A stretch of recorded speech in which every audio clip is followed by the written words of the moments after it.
সকালে মাথার উপরে রোদ উঠে গেছে আর আপনার দাদাভাই এখানে গাড়িটাকে রেডি করে নিয়েছে। বুবনও উঠে পড়েছে, বুবনও যাবে। সকালবেলা জানি কি টিনের ঘরে দুয়ারে করে দিয়েছিলাম, এবার নিয়ে বেরোবে বুবন।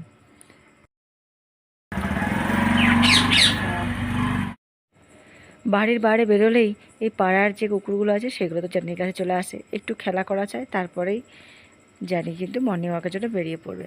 তার আগে পর্যন্ত খেলতে হবে। দেখুন কে কোথায় আছে, সব ওর কাছে এসে হাজির। তারপর দাদাভাই বলছে ওঠার জন্য, গাড়িতে চেপে গেল। এবার বেরিয়ে পড়বে, ওরাও মর্নিং ওয়াক করে আসবে। চলুন। গুড মর্নিং, সুপ্রভাত। এলএস পরিবারে আপনারা স্বাগত। আপনারা কেমন আছেন? অবশ্যই ভালো আছেন, আর আমিও ভালো আছি। বড়দের প্রণাম, আর ছোটোদের করে ভালোবাসেন। আজকে সকাল থেকে আমি ব্লগটা শুরু করলাম। চলুন, সারাদিন সঙ্গে থাকুন। এখন কিন্তু সকাল 6:25 বাজে দেখায়। ঘরে কারেন্ট নেই, গতকাল রাত থেকেই নেই। লো ভোল্টেজ ছিল গতকাল, এখন সকালটা তো একদমই নেই। তাই সারা রাত তাই গরমে অস্থির, শোয়া খুবই কষ্টকর। একবার ওই ঘর উঠোন এই করে করে সারা রাত পার করা হয়েছে। আর আপনারা ভাই তো বোন গেল মর্নিং ওয়াকে সকালবেলায়, দেখতে পেলেন। ওরা ঘুরে আসুক। আর মাথার উপর তো দিয়ে সূর্যদেব উঠে গেছেন। আর এই রোদ গরমে গাছগুলোরও অবস্থা প্রচণ্ড খারাপ। তো চলুন, আজকে না অপরাজিতা গাছে একটি ফুল এসছে, দেখায়। দেখুন একটাই ফুল এসছে, তবে কড়ি আসছে অনেকগুলোই, এবার আস্তে আস্তে ফুল আসবেও। আর এই গোলাপ গাছটা দেখুন কেমন হয়ে গেছে, কে জানে গোলাপ গাছটা বাঁচবে না মরে যাবে জানি না। গরমে কিন্তু অবস্থা ভালো নয় গাছের। কুয়োর থেকে জল নিয়ে জল দেওয়া হচ্ছে। আর রোদ দেখুন, এই রোদ গরমের জন্য এই গাছের কড়িগুলো একদম মরা মরা হয়ে যাচ্ছে। কড়ি এসেও কড়ি ফুটছে না, ফুল হচ্ছে না। আর এইখানের গাছগুলো দেখুন, এক গাছ তো ফুল হয়েছে কিন্তু ফুলগুলোর অবস্থাগুলো দেখুন, পুড়ে গেছে এরকম মনে হচ্ছে। দেখুন রোদের যা অবস্থা। ওরা তো গেল, আর আমিও একটু ঘরগুলো গুছিয়ে নিই। সকালে কিন্তু ওই ঘরটা, রান্নাঘরটা গুছিয়ে নিয়ে চাটা খাওয়া হয়েছিল। আর এখন এই ঘরের একটু ঝাড়ফাট দিয়ে মুছে নিই, দিয়ে স্নানটা সেরে সকাল সকাল। সকাল সকাল না স্নান করলে আরও গরম বেড়ে যাবে, দিয়ে কাজ করতে বিরক্ত লাগছে। আজকে স্নান টান সেরে রান্নাবান্না সেরে নিয়ে দিয়ে এই ঘরে আসার পালা। এখন এটাই করছি, সকাল সকাল রান্নাবান্না সেরে চলে আসছি, তাহলেও একটু নিশ্চিন্তে। কিন্তু দেখুন আমরা তো তাও ঘরে আছি, ঘরের ভিতর থাকি, ফ্যানের তলা থাকি, কিন্তু যারা কাজে যাচ্ছে তাদের কি অবস্থা? বাইরেতে কাজ করতে হবে, যেমন ফেরিওয়ালা, যাদের বাইরে বেরোতেই হবে। আপনার দাদাভাইকে দেখুন না, প্রতিদিন যেতে হচ্ছে, আসতে হচ্ছে, এত রোদ গরমের কি অবস্থাটাই হচ্ছে। তো সকালে ঘরে মাছ দিতে এসছে, মাছ নেওয়া কথা নিচ্ছে, মর্নিং ওয়াক করে চলে এসছে।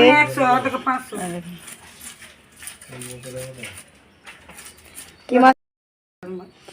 মিরিক মাছ, তাই তো? মিরিক মাছ না,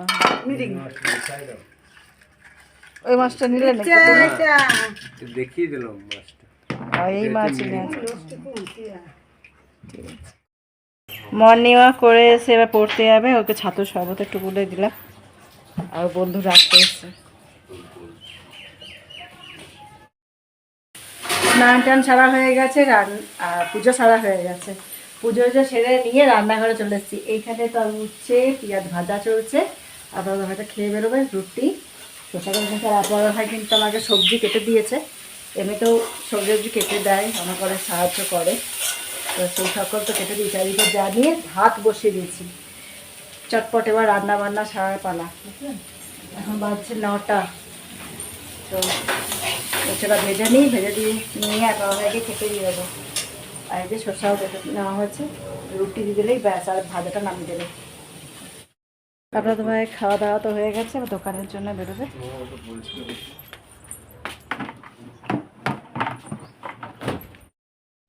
সকালে স্নান করার পরে যে কটা জামা কাপড় ছিল এখন আমি মেলে দিচ্ছি। স্নান টান সারার পরে পুজো টুজো সেরে নিয়ে রান্নাশালা একটু সকালে জলখাবার করে নিলাম, কারণ আপনাদের ভাই দোকান যাবে, তারা ছিল সেই কারণে। আজ ভিজে জামা কাপড়গুলো এবার ওই দারুণ ঘর সামনে মেলে দিচ্ছি, ওখানে মেলে দিলেই শুকিয়ে যায়। আর যেগুলো মোটা সেগুলো উঠোনে মেলে দেওয়া হয়েছে। কড়ার তেল গরম হয়ে গেছে, আর মাছগুলো ভেজে নেবো।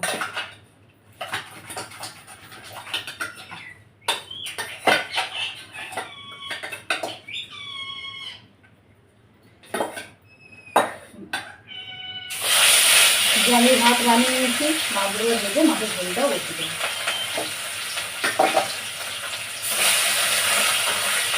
বসিয়ে দিয়েছি, মাছ ভাজা বসিয়ে দিয়ে এখানে আদাটাকে গ্রেট করে নিচ্ছি। আদা আর ধনে গুঁড়ো দিয়ে করবো মাছের ঝোল। আর এই যে টমেটো বার করে রেখেছি, একটা টমেটো একটু দিয়ে দেবো, ঝিঙে দিয়ে করবো। দিয়ে দিলাম ধনে গুঁড়ো,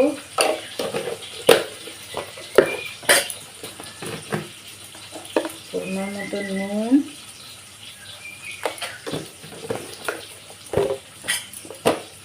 হলুদ গুঁড়ো।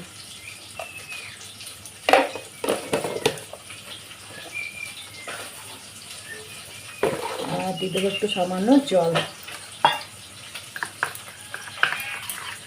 দিয়ে এটা ভালো করে একটু ঢেকে রাখি। মিশিয়ে নিলাম সব কিছু। ভাজা তো হয়ে গেছে, আর এই কড়াইয়ের যে মাছ ভাজা হয়েছিল তেলটাতে, সেই তেলে আর একটুখানি তেল দেবো, দিয়ে রান্না করব। এখানে দিয়ে দেবো কালো জিরে ফোড়ন, তার মধ্যে দিয়ে দেবো ঝিঙে দেবো, ঝিঙে আর কাঁচা লঙ্কা একসঙ্গে দিয়ে দিলাম, একটু ভাজা ভাজা করে নেবো। ঝিঙে ভাজা ভাজা হয়ে গেছে, এর মধ্যে মশলাটা দিয়ে দেবো, যে মশলাটা আমি রেডি করে রেখেছিলাম সেটা দিয়ে একটু ভালো করে কষিয়ে নেবো। যাই হোক, মশলা কষা তো হয়ে গেল, এবার এর মধ্যে দিয়ে দেবো জল, একটু ফুটে যাক, ঝিঙেটাও হয়ে যাবে সিদ্ধ, তারপর মাছ দিয়ে দেবো। চল, আপনারা হয়তো শাকগুলো বেছেও দিয়েছেন, দেখা এই যে শুধু আমি কেটে নেবো, কেটে ধুয়ে ধুয়ে বসিয়ে দেবো। আর আজকে একটু আমের চাটনি করবো, টক করবো। চল কেটে নিই।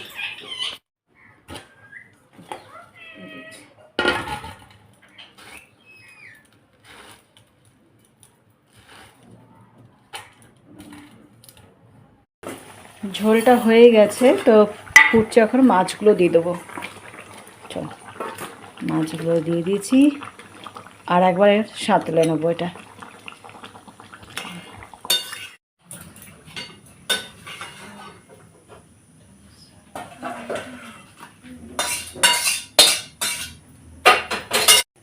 কড়াইয়ের মধ্যে দিয়ে দিলাম একটুখানি তেল, তেল হয়ে গেছে, এর মধ্যে দিয়ে দিলাম লঙ্কাটা। বুবন তো সকালবেলাতেই গেছে পড়তে, তখন বাজবে 7:30, মর্নিং ওয়াক করে আসার পরেই গেছে, আবার সেখান থেকে এসে আর একজনের কাছে গেছে পড়তে, 7:30 না 7টার সময়তেই গেছে। হ্যাঁ, তো যাই হোক, এখনও আসেনি, আসলে খাওয়া দাওয়া করবো। মা ছেলেতে রুটিই খাবো, রুটি করেছি। তো এইখানে তো লঙ্কা হয়ে গেছে, আর সামান্য যে 5 ফোড়ন দিয়ে দিলাম। চলো, এর মধ্যে দিয়ে দেবো একটু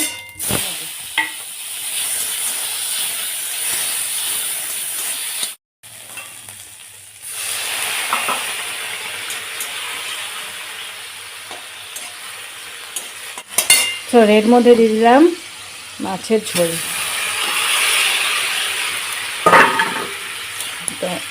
টমেটোটাও একটু গলে যাক, মাছটাও ফুটে যাক, দিয়ে নামিয়ে নেবো।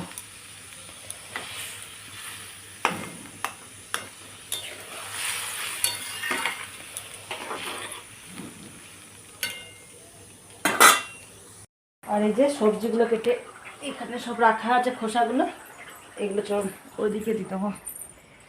ওই ছাগল আসে তো খেয়ে নেবে, ফেলে তো নষ্ট করে লাভ নেই, ঝুড়িতে করে কেটে রাখি। আর এই গেটের দিকে দিয়ে দিলে ওইদিকে ওদের ছাগল আছে, চলে আসে।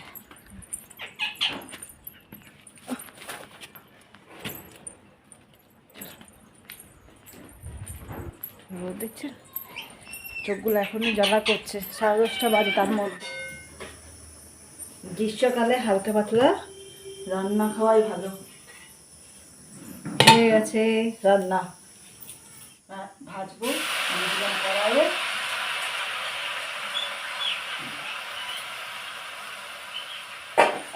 শাক তো হয়ে গেছে, এখানে আমাদের পাট শাক ভাজা, আর বুবনের জন্য একটু ঝোল করে দিলাম, ও ঝোল খেতে পছন্দ করে।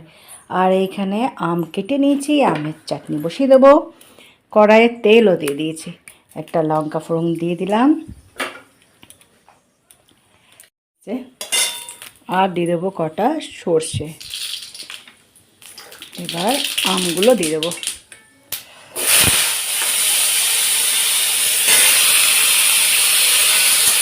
নাড়াচাড়া করে নিয়ে নাড়াচাড়া তো একটু করে নিয়েছি। এবার এর মধ্যে দিয়ে দেবো একটু জল সিদ্ধ করার জন্য। এবার একটু নুন হলুদ দেবো। সকাল থেকে উঠেই তো চিন্তা থাকে রান্নাঘরে কতক্ষণে কাজ সারতে পারবো বা কীভাবে বা করবো। তো যাই হোক, আমার তো রান্নাঘরের কাজ শেষ হলোই, তো জায়গাগুলো একটু পরিষ্কার করে নিয়েছি, আর খাবার দাবার সব ওই ঘরে পৌঁছেও দিয়েছি। রান্নাঘর তো গোছানো হয়ে গেছে, এবার ওই ঘরে যাব। সমস্ত কিছু অফ করে দিই। বাসনপত্র তো ধুয়ে এখানে রেখে দিয়েছি, পরে গোছানো হবে। চল তালা দিয়ে দেবো। এই বেলাকার মতন রান্নাঘরের কাজ আমার সারা, ছুটি। আবার বিকালবেলায় এখনও আমার খাওয়া হয়নি, এবার খাবো। রোদের গরমে চেতে এখন ঘর বাড়ি এলো।